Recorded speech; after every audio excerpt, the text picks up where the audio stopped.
The year was 2003, and the small, unassuming city of Erie, Pennsylvania, was about to become the stage for one of the most bizarre and tragic events in American criminal history.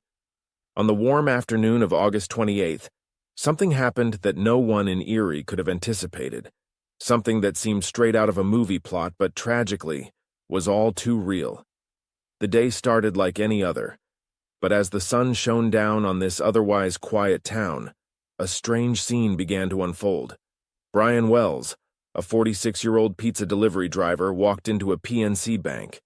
He wasn't just there to deposit a check or withdraw money. Brian was carrying something far more sinister, something ticking, a bomb strapped around his neck. He handed the teller a note that demanded $250,000, but the teller, terrified and disoriented, could only provide $8,702. Brian took the cash, but he didn't leave the bank a victorious thief. No, he left as a desperate man with minutes ticking down until he faced a reality that was almost incomprehensible. The police caught up with him shortly after he left, and there he was, sitting on the asphalt, the device around his neck still ticking down. No one knew what to do. It was chaos. Time ran out, and the bomb exploded, killing Brian instantly, while onlookers, police officers, citizens, and television cameras captured the horrific moment. But how did a regular pizza delivery driver end up in such a horrifying situation? To understand this chilling story, we need to rewind and dig into the life of Brian Wells, a man who, until that fateful day, led a mundane, ordinary life, devoid of any grand ambition or crime. Brian was an unremarkable person in many ways. He was not the kind of man who sought fame, nor did he have dreams of luxury. Brian lived in a modest house on the outskirts of Erie. He drove an old battered car, wore faded jeans and well-worn sneakers, and spent his days delivering pizzas from Mamma Mia's pizzeria. Brian liked his routine. He liked the simplicity of it. There was comfort in knowing that he could drive through the same streets every day, delivering food to people who knew his face, if not his name. He wasn't rich, but he had enough to get by. He wasn't famous, but he wasn't completely invisible. Brian had a cat named Boots, and he spent his evenings watching TV in his recliner, eating leftovers from work. He was a guy who liked to help his neighbors, the kind of man who would hold the door open for you at the grocery store or lend you his lawnmower if yours broke down. For most people, Brian Wells was nobody. He was just the pizza guy, someone who you smiled at, nodded to, but never really thought about. But, underneath the surface, Brian had vulnerabilities that no one saw. Vulnerabilities that would soon be exploited by people who had much darker intentions. Brian wasn't the smartest person in the room, but he wasn't completely naive either. He had friends, people he hung out with at the bar or talked to during his deliveries, people who introduced him to others, who seemed to know more about the world, who had stories of adventure, of getting rich quick, of living a life that was more than just delivering pizzas. It was through these channels that Brian found himself getting involved with people like Marjorie Diehl-Armstrong and Kenneth Barnes, names that, unbeknownst to him, would seal his fate. Marjorie Diehl-Armstrong was a force to be reckoned with. She was a woman with a high IQ, brilliant in many ways, but she was also a deeply troubled individual. Marjorie had a long history of mental illness. She was known in Erie as someone who could be charming and intelligent, but also dangerously unpredictable. Her life had been marked by tragedy and chaos. Her partners had a mysterious way of ending up dead. Accidents, shootings, all stories that Marjorie managed to explain away, but always left an unsettling feeling in those who knew her. Marjorie craved power. She craved money. She had grand ideas, big plans, but she never quite managed to get there. She was a woman who felt that the world had wronged her, and she was willing to do anything to get what she wanted. She wasn't the kind of person who would be content delivering pizzas or living a mundane life. No, Marjorie wanted more, and she was willing to manipulate anyone to get it. Kenneth Barnes, on the other hand, was a man who lived on the edge. He was a former television repairman who had drifted into dealing drugs. Kenneth had his own motivations. He needed money to fund his lifestyle, to feed his addictions, to feel like he was somebody in a world that often made him feel like he was nothing. Ken had connections, and he knew people who could help him pull off a plan, people who were desperate enough to do what he asked. Together, Marjorie and Ken devised a scheme that was as intricate as it was dangerous. They needed someone who could be manipulated, someone who wouldn't ask too many questions, someone who could be their pawn. And that's where Brian came in. Brian, with his quiet life and his simple needs, was the perfect target. He wasn't ambitious enough to try and take over the plan, nor was he savvy enough to see the full picture. They could use him, and they did. Brian was lured in with the promise of easy money. They told him it was just a game, a way to get some quick cash, that no one would get hurt, and that he could finally do something exciting for once in his life. And Brian believed them. Maybe he wanted to believe them. Maybe, for once, he wanted to be more than just the pizza guy. He wanted to be part of something. He wanted to feel important. But what Brian didn't realize was that he wasn't just a participant. He was the scapegoat. The plan was set. The instructions were written. The bomb collar was built, and on that fateful day in August, Brian received a call for a delivery. A delivery that would lead him to a remote radio tower where his life would change forever. He was ambushed. The collar was locked around his neck, and he was given a set of instructions, a twisted scavenger hunt that promised him freedom if he followed the clues. Brian walked into that PNC Bank, note in hand, bomb ticking, believing that if he did what he was told, he would survive. He believed that he could go back to his small house, to Boots, to his recliner and his leftovers. He believed that this was just another delivery, a strange one, perhaps, but a delivery nonetheless. But the truth was far more sinister. The scavenger hunt was a setup. There was never enough time for Brian to complete the tasks. The bomb was designed to detonate regardless of what he did. As we delve deeper into this story, we uncover the layers of manipulation, the lies, the deceit, and the desperation that led to Brian's tragic death. How did Marjorie, a woman with a history of violence and mental illness, become the mastermind of one of the most complex bank heists in history? How did Ken, a drug dealer with nothing to lose, play his part in orchestrating such a heinous act? And how did Brian, the man who just wanted to deliver pizzas and live a simple life, become the center of it all? The story of the Pizza Bomber Heist is one of betrayal, manipulation, and tragedy. It's a story that forces us to look at the people around us, the quiet ones, the ones we overlook, and wonder what lies beneath the surface. Stay with us as we unravel the events that led to Brian Wells's untimely death and the shocking truth behind the crime that stunned a nation. To understand the tragic role of Brian Wells in the infamous Pizza Bomber Heist, we need to delve deeper into the intricacies of the conspiracy and its main characters. Was Brian a willing accomplice, fully aware of the consequences? Or was he just a pawn, manipulated by people far more cunning and ruthless than he could have ever imagined?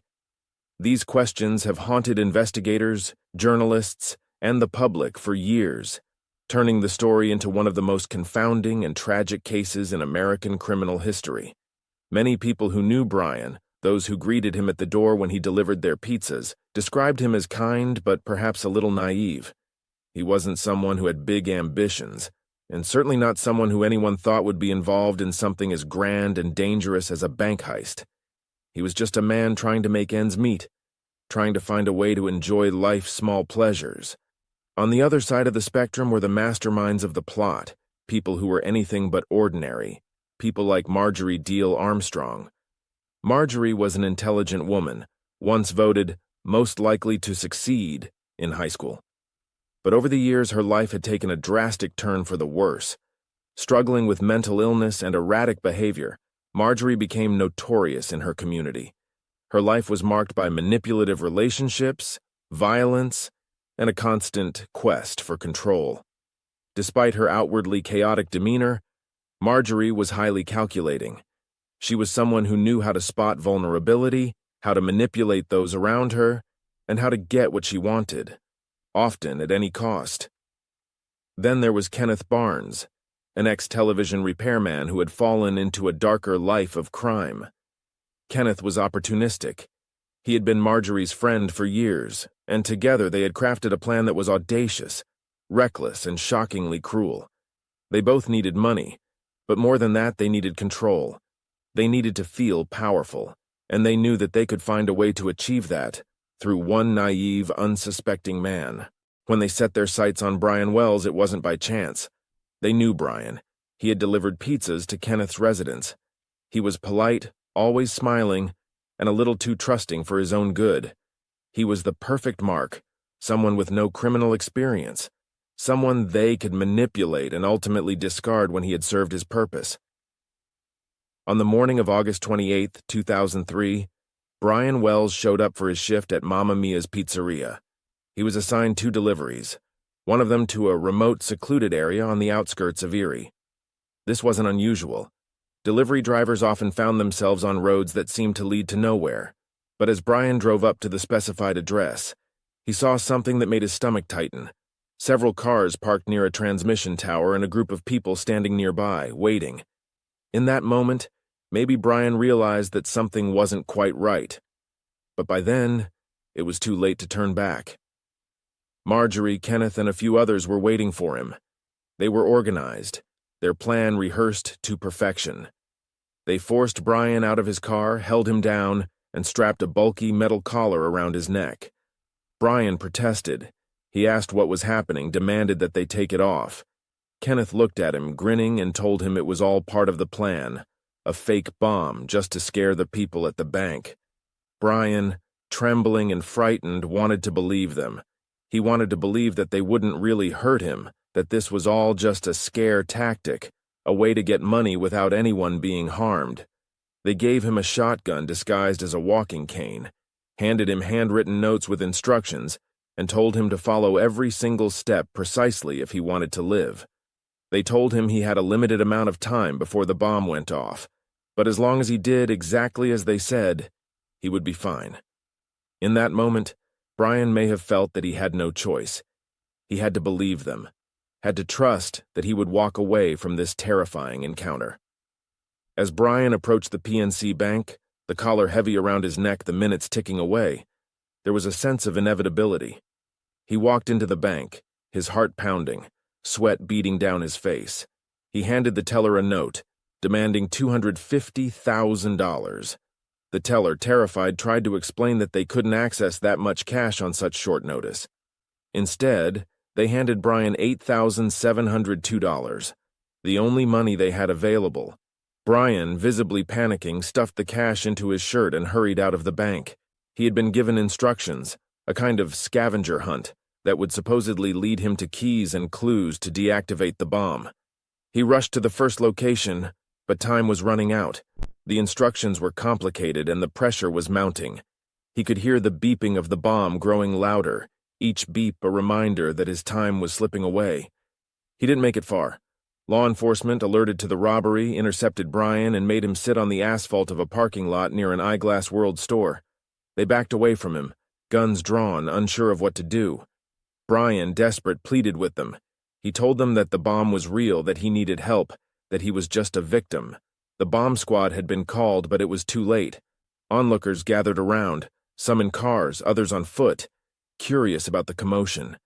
They had no idea that they were witnessing a real-life nightmare. Brian sat on the ground, his eyes wide with fear, his hands cuffed behind his back. He kept looking at the officers, his voice trembling as he begged them to do something. And then, at 3:18 p.m., the bomb detonated. The blast tore through Brian's chest, killing him instantly. People screamed. Officers jumped back, stunned. The scene was chaotic, gruesome. News cameras that had arrived to cover the unfolding standoff captured the horrific moment, broadcasting it live to viewers across the country. It was a shocking end to an already bizarre and terrifying sequence of events. The people of Erie were in disbelief. Brian Wells had been a familiar face, a man who had delivered pizzas to their homes, someone they had shared casual conversations with, someone they had trusted. The thought that he had walked into that bank with a bomb strapped to his neck was horrifying enough, but to see him die in such a brutal way, right in front of their eyes, was something that they would never forget. Many people couldn't understand why Brian would agree to participate in such a dangerous plan. Was he coerced? Was he threatened? Or did he think that this was his chance to finally make something of himself? To finally get the money that had always seemed out of reach? These were the questions that lingered in the minds of those who knew him, questions that would haunt them for years. The employees at the PNC Bank were traumatized. They had no idea that the man standing in front of them was a ticking time bomb. Literally. They had seen the fear in his eyes, had heard the desperation in his voice as he demanded the money. They had watched him walk out of the bank, unaware that they had just been part of something far more sinister than a simple robbery. Marjorie Diehl-Armstrong and Kenneth Barnes, meanwhile, were nowhere to be found. They had watched the entire event unfold from a distance, monitoring Brian's every move.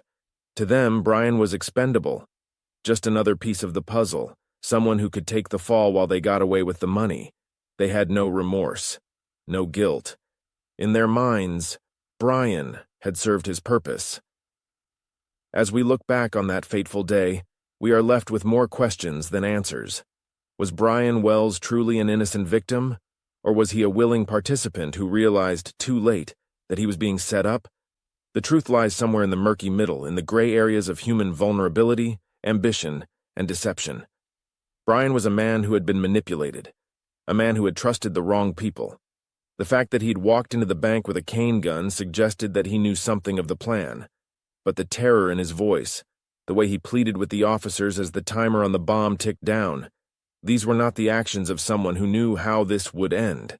They were the actions of a man who had been betrayed, but he was also a man who had made choices that ultimately led to his tragic demise. Were you aware of this story before today? How do you feel knowing the tragic end that awaited Brian Wells? Stay with us as we continue to uncover the tangled web of conspiracies, lies, and manipulation that led to that day in August 2003, a day that turned a simple pizza delivery driver into the centerpiece of a real-life nightmare. With the explosion of the collar bomb on August 28, 2003, the clock started ticking for law enforcement to unravel the mystery that had just unfolded on the streets of Erie, Pennsylvania. The sight of Brian Wells's tragic end, with the bomb detonating before the eyes of police officers and stunned bystanders, was not just a harrowing moment for the community. It was a call to action for the FBI, the Pennsylvania State Police, and local law enforcement. They knew they were dealing with a complex conspiracy, one involving more than just Brian Wells. The immediate aftermath of the robbery presented the police with numerous pieces of the puzzle. Brian Wells, strapped with a collar bomb, had been discovered with several handwritten pages of instructions, meticulously detailed, telling him where to go, what to do, and how to try and disarm the bomb by completing a series of tasks. These notes were both chilling and confusing, presenting an initial picture of an elaborate yet strangely convoluted plan. From the beginning, surveillance footage from the PNC Bank played a key role in tracking the movements of Brian Wells and establishing a timeline of the events. Investigators watched as Brian walked calmly into the bank, collar bomb visible beneath his shirt, handed the teller a note demanding $250,000, and then left the bank with far less money than requested, just over $8,000. It was almost surreal. There was no frantic rush, no panic, and no sign of the terror that would follow just minutes later. Analyzing the footage, the FBI noted Brian's body language, his lack of apparent fear as he followed the instructions given to him. It suggested that, at least at the beginning, he may have believed the bomb was fake, or that he could disarm it by following the orders given to him. But law enforcement knew they needed more than just surveillance footage to find the people responsible. A significant turning point came when investigators traced the pizza delivery call that had brought Brian Wells to the remote radio tower where he was attacked and the bomb was strapped to him. It was determined that the call had come from a payphone near a Shell gas station. This led law enforcement to scour the area for witnesses and search for any other clues. They managed to obtain vague descriptions of suspicious individuals seen around the payphone on the day of the crime. The challenge was immense, but the evidence was slowly beginning to come together. The case took an unexpected turn in September 2003, just a few weeks after Brian Wells's death. William Bill Rothstein, an eccentric handyman known to local law enforcement, made a curious 911 call. Rothstein reported that there was a body in his garage, and it was his ex-girlfriend, Marjorie Diehl-Armstrong, who had killed the man. The body belonged to James Roden, Marjorie's then-boyfriend. The bizarre call seemed unrelated at first, but as detectives began questioning Rothstein and Marjorie, the details began to align in a startling way. Rothstein's connection to Diehl-Armstrong and his proximity to the crime brought him into the spotlight as a person of interest. The discovery of Roden's body led detectives to suspect that Diehl-Armstrong had been involved in more than just one crime. During her interviews, her erratic behavior and obsession with money stood out, especially her statements regarding the robbery plot. Law enforcement soon realized they were dealing with more than just a homicide case. They had stumbled onto key players involved in the collar bomb heist. The case now took on an even more sinister dimension, revealing a plot far beyond the imagination of most people. Rothstein, with his links to Diehl-Armstrong, became a critical figure in connecting the dots back to Brian Wells.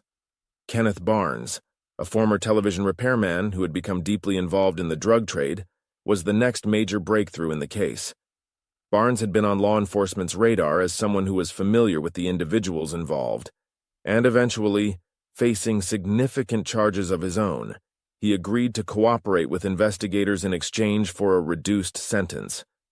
Barnes provided essential information, painting a picture of a carefully plotted bank heist in which Brian Wells was supposed to be nothing more than a pawn.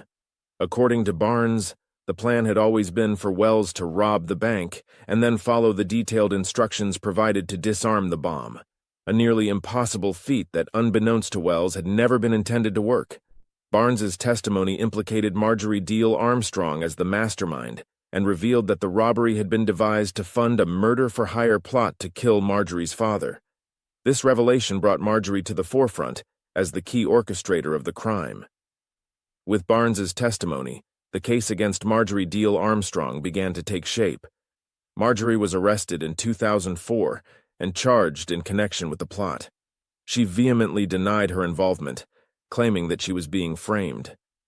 In court, she displayed the same erratic and controlling behavior that had characterized much of her life. Her defense team argued that her severe mental health issues made her incapable of organizing such an elaborate scheme, but the evidence against her was overwhelming. Barnes's testimony, combined with the connections established through Rothstein, painted a vivid picture of Marjorie as a manipulative and ruthless individual who had been willing to go to any length to get what she wanted, including orchestrating a plan that ended in Brian Wells's death. She was charged with armed bank robbery, conspiracy, and using a destructive device in a crime of violence. The investigation didn't stop with Marjorie and Barnes. Law enforcement also focused on the other players involved, those who had contributed to the creation of the collar bomb and those who had been involved in the planning stages. Every detail mattered, and the FBI meticulously pieced together the actions of each participant. One of the more chilling aspects of the investigation was the level of premeditation involved. The collar bomb itself was a complex device consisting of a combination lock, 4 keyholes, and 2 pipe bombs. It had been designed to be impossible to remove without the correct keys and codes, and it was constructed in such a way that any attempt to tamper with it would trigger the explosives. The bomb makers had taken their time to ensure that their device would fulfill its purpose, to scare Brian Wells into compliance, and ultimately, to end his life. Each arrest brought law enforcement one step closer to understanding the full scope of the conspiracy, but it also revealed the chilling depths of the participants' depravity. They had not only coerced Brian Wells into robbing the bank, but they had also deceived him into believing he could survive if he just followed their instructions. It was a cruel manipulation that spoke to the complete lack of empathy among the conspirators. By the end of the investigation, the FBI had arrested Marjorie Diehl-Armstrong, Kenneth Barnes, and several others who had played a role in the conspiracy. Each arrest added another layer of understanding to the case, but it also added to the tragedy. The people involved were not criminal masterminds. They were deeply flawed individuals driven by greed and a belief that they could outsmart everyone else. Their plan was reckless, and their actions led to the death of an innocent man who had been coerced into participating in a scheme he could never have escaped. The investigation concluded that Brian Wells had likely been a reluctant participant in the robbery. He may have initially believed the bomb was fake, but when he realized the truth, it was already too late. The scavenger hunt he was sent on was a cruel trick, designed to give him false hope while ensuring that he could never disarm the bomb in time. It was a plan built on lies, and those lies ultimately cost Brian Wells his life. The arrests of those involved in the Pizza Bomber Heist brought some sense of closure to the case, but they could never erase the trauma of what had happened. For the people of Erie, the sight of Brian Wells with a bomb strapped around his neck, pleading for help, was a moment they would never forget. It was a tragic reminder of the consequences of greed and the lengths some people will go to in order to achieve their goals. In the years that followed, the case continued to captivate the public's imagination. Documentaries, news, specials, and even a Netflix series were made about the heist, each one attempting to understand how something so bizarre and so tragic could have happened. But for those who had been involved in the investigation, and for those who knew Brian Wells, the story was not one of fascination, it was one of heartbreak. It was the story of a man who had been caught in a web of deceit and betrayal, a man who had been used as a pawn by people who saw him as nothing more than a means to an end. The arrests of Marjorie Diehl-Armstrong, Kenneth Barnes, and the others involved brought justice, but they also served as a stark reminder of the fragility of human life and the devastating impact of unchecked ambition and greed. As the investigation progressed and the FBI unraveled the complex web behind Brian Wells's death, it was clear that multiple individuals played critical roles. Each participant's fate was sealed through a series of trials, hearings, and convictions that painted a grim picture of those willing to go to extreme lengths for personal gain. The trials themselves were a mix of drama, psychological insight, and intricate details that allowed the jury and public to see the scope of what had transpired. Each person involved had a different role, and their sentences reflected the level of their participation and complicity. What emerged from the courtroom was a chilling narrative that seemed like it could only exist in fiction. Evidence was called, and one was Linda Matthews, the head cashier at the PNC Bank in Erie, Pennsylvania. In an interview conducted years later, Linda recounted that August 28, 2003, started off routinely. She had seen her regular customers come in to cash checks, elderly patrons withdrawing their pensions, and the typical hum of life moving steadily at the bank. Little did she know, this calm would soon be shattered by an event that would haunt her for years to come. As Linda recounted the story, her eyes welled up with tears as she described the moment Brian entered the bank. He appeared nervous, visibly uncomfortable as he stood in line. When it was his turn, he stepped up to her window and handed her a note. Linda's voice trembled as she described unfolding the crumpled piece of paper and reading the words. A demand for $250,000, accompanied by a warning that Brian had a bomb strapped to his body. She spoke about the fear coursing through her as she glanced up at Brian. His demeanor wasn't that of a hardened criminal. He looked terrified. Linda recalled how Brian lifted his shirt to reveal the bomb, and she could see the desperation in his eyes. He was shaking like he was as scared as the rest of us, she said, her voice filled with empathy. Linda recounted that moment of realization. This was not a standard robbery, and the man in front of her wasn't there out of his own free will. She could see the tears in Brian's eyes as he urged her to hurry, whispering that he didn't want the bomb to explode. She gave him what little she could from her drawer. It was nowhere near the demanded amount, but Brian took it, as if he knew there was nothing more he could do. The look on his face when he left the bank, she recalled, was one of absolute resignation, like a man who knew he was running out of time. Another major evidence during the trial was by Officer Randolph, who recounted that as he and his team approached Brian, they could hear his pleas for help. He kept saying, "This isn't my fault. Someone forced me to do this," Randolph said. He could see the desperation in Brian's eyes, the utter terror as he sat with the bulky metallic collar locked around his neck, a device that looked like something straight out of a nightmare. The officers, unsure of what they were dealing with, kept their distance. They called for a bomb squad, but time was not on their side. Every second seemed to stretch on infinitely, and Randolph described how helpless he felt standing there, unable to do anything for Brian. You could see it in his eyes. He knew he was going to die, Randolph admitted, his voice cracking with emotion. It was a moment that made the seasoned officer feel powerless, facing a threat that no amount of training could prepare him for. The bomb began to beep, a slow, steady sound that suddenly increased in frequency. The officers knew what was coming, but they could do nothing but watch in horror. The bomb detonated, and in that instant Brian Wells's life ended in front of their eyes. The deafening blast, the flash of fire and smoke, and the sheer force of the explosion knocked Randolph backward. He would later say it was one of the worst moments of his life. A moment of chaos, violence, and above all, an utter lack of control.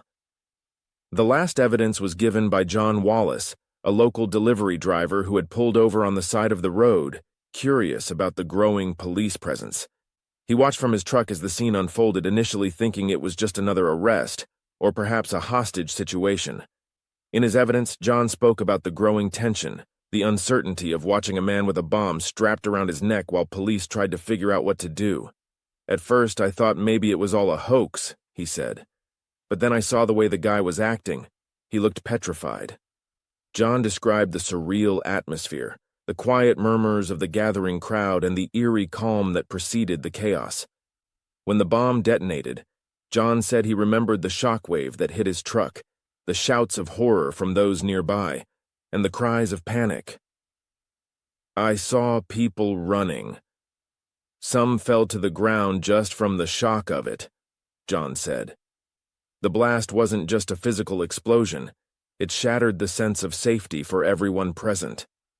The main trial of Marjorie Diehl-Armstrong, the mastermind behind the entire conspiracy, took place at the United States District Court for the Western District of Pennsylvania. This federal court, located in Erie, was where the case came to life. The trial proceedings lasted for weeks, during which the prosecution meticulously laid out Marjorie's involvement, along with her troubled past that included manipulation, mental illness, and a trail of bodies that hinted at her violent tendencies. In July 2007, federal prosecutors formally charged Marjorie with bank robbery, conspiracy, and using a destructive device in a crime of violence. During her trial, the prosecution presented evidence that pointed to Marjorie's ability to manipulate and control those around her, particularly Kenneth Barnes, William Rothstein, and even Brian Wells. She exhibited a deep understanding of how to exploit people's vulnerabilities, and a willingness to go to any extent to achieve her goals, which included amassing wealth through criminal means. Marjorie's defense attorneys argued that she was suffering from severe mental illness, including bipolar disorder, which impaired her ability to fully understand her actions or their consequences. However, the prosecution countered that she was fully aware of what she was doing. They presented evidence of her erratic behavior, her obsession with money, and her attempts to control those around her for her own benefit. Witnesses recounted her paranoia and her willingness to kill, as evidenced by the death of her former boyfriend, James Roden. The testimonies were harrowing, often highlighting Marjorie's volatile nature. Kenneth Barnes, one of the key co-conspirators, testified against her as part of a plea bargain. His testimony provided a detailed account of how Marjorie had orchestrated the robbery, and had even planned to use the funds to hire a hitman to kill her father. The jury heard about her intense paranoia, her determination to get her inheritance, and the chilling way in which she could manipulate those around her. The prosecution's closing argument painted Marjorie as a dangerous and calculating woman who had used Brian Wells as a pawn in her deadly game. On November 1st, 2010, the jury returned a guilty verdict, and Marjorie Diehl-Armstrong was sentenced to life in prison without the possibility of parole. The judge made it clear that her actions had led directly to Brian Wells's death, and she would spend the rest of her life behind bars. Marjorie served her sentence at the Federal Medical Center, Carswell, a facility in Fort Worth, Texas, designed for female inmates with special medical needs. During her incarceration, she continued to exhibit erratic behavior, often filing motions and appeals in an attempt to overturn her conviction. Despite her efforts, none of her appeals were successful. She died of breast cancer on April 4, 2017, at the age of 68, having spent her final years battling illness in prison. Kenneth Barnes, who was arrested in September 2005, and during his initial interrogations, he decided to cooperate with law enforcement. Barnes was aware of the gravity of the charges against him, which included bank robbery, conspiracy, and involvement in using a destructive device in a crime of violence. Facing a potential life sentence, he agreed to a plea deal in exchange for testifying against Marjorie Diehl-Armstrong. Barnes's testimony was instrumental in securing Marjorie's conviction. He provided chilling details about the planning stages of the heist, Marjorie's role in orchestrating the crime, and the intent behind the entire plan. He explained how they had coerced Brian Wells into wearing the collar bomb, and how the scavenger hunt had been designed to mislead law enforcement and buy them time. His testimony laid bare the greed and ruthlessness that motivated the group. In September 2008, Kenneth Barnes was sentenced to 45 years in federal prison. While his cooperation had spared him from a life sentence, the judge made it clear that his role in the conspiracy was significant and that he needed to be held accountable for his actions. Barnes expressed remorse during his sentencing, stating that he regretted his involvement in the death of Brian Wells. However, his words did little to sway the court's decision. He served his sentence at the Federal Correctional Institution, Allenwood, a medium-security federal prison in Pennsylvania. Barnes struggled with health issues throughout his incarceration, particularly diabetes, which worsened over time. On June 20, 2019, Kenneth Barnes died in prison due to complications from diabetes. His death marked the end of one of the key figures in the Pizza Bomber Heist, a man who had played a central role in one of the most bizarre crimes in American history. William Rothstein, another key figure in the plot, never stood trial for his involvement in the collar bomb heist. Rothstein had been implicated in the case early on, particularly after he made the 911 call that led police to discover the body of James Roden in his garage. During his interrogation, Rothstein provided information that implicated Marjorie Diehl-Armstrong, and he maintained that he had only become involved out of fear for his own life. Rothstein's involvement in the heist was complex. He was a highly intelligent man, often described as a genius with a deep understanding of mechanics and engineering. He had been responsible for building the collar bomb, a device so intricate that it had taken investigators months to fully understand its workings. Despite his role in constructing the bomb, Rothstein managed to avoid prosecution for his involvement in the heist. He died of lymphoma on July 30, 2004, before he could be formally charged. Rothstein's death left many unanswered questions about his true level of involvement. Was he a willing participant, or had he been coerced by Marjorie, as he claimed? The answers died with him, leaving behind a legacy of ambiguity and speculation. His role in the Pizza Bomber heist remains one of the most enigmatic aspects of the case, a man who seemed to be both a participant and a victim of the conspiracy. The legal proceedings for the Pizza Bomber heist were lengthy and complicated, involving multiple trials, appeals, and testimonies. The case was prosecuted by the U.S. Attorney's Office for the Western District of Pennsylvania, and it attracted national and international attention due to its bizarre nature and the tragic death of Brian Wells. The trial of Marjorie Diehl-Armstrong was perhaps the most high-profile of all the proceedings. It was marked by frequent delays, largely due to Marjorie's mental health issues. She was initially declared incompetent to stand trial and was sent to a federal mental health facility for treatment. After several months of evaluation and treatment, she was declared competent, and the trial proceeded. The prosecution presented a strong case supported by the testimonies of Kenneth Barnes and other witnesses who had interacted with Marjorie in the months leading up to the heist. The jury deliberated for several days before returning a guilty verdict on all counts. Marjorie was sentenced to life in prison without the possibility of parole, a sentence that reflected the severity of her crimes and her role in Brian Wells's death. The judge emphasized that her actions had been calculated and that she had shown no remorse for the pain and suffering she had caused. The deaths of Marjorie Diehl-Armstrong, Kenneth Barnes, and William Rothstein brought a grim conclusion to the story of the Pizza Bomber heist. Each of them had played a role in a crime that had shocked the nation, and each of them met an end that seemed to reflect the darkness of their actions. Marjorie's death in 2017 from breast cancer was a quiet end for a woman who had once been at the center of one of the most notorious crimes in recent history. She had spent her final years in prison, isolated and battling illness, her numerous appeals having all been denied. In her final interviews, she continued to maintain her innocence, insisting that she had been framed. But the evidence against her was overwhelming, and her claims fell on deaf ears. Kenneth Barnes's death in 2019 from complications related to diabetes was another somber end. Barnes had expressed regret for his actions, and he had cooperated with law enforcement in an attempt to atone for his role in the crime. But his involvement had led to the death of an innocent man, and he spent his final years paying the price for that decision. William Rothstein's death in 2004 left many questions unanswered.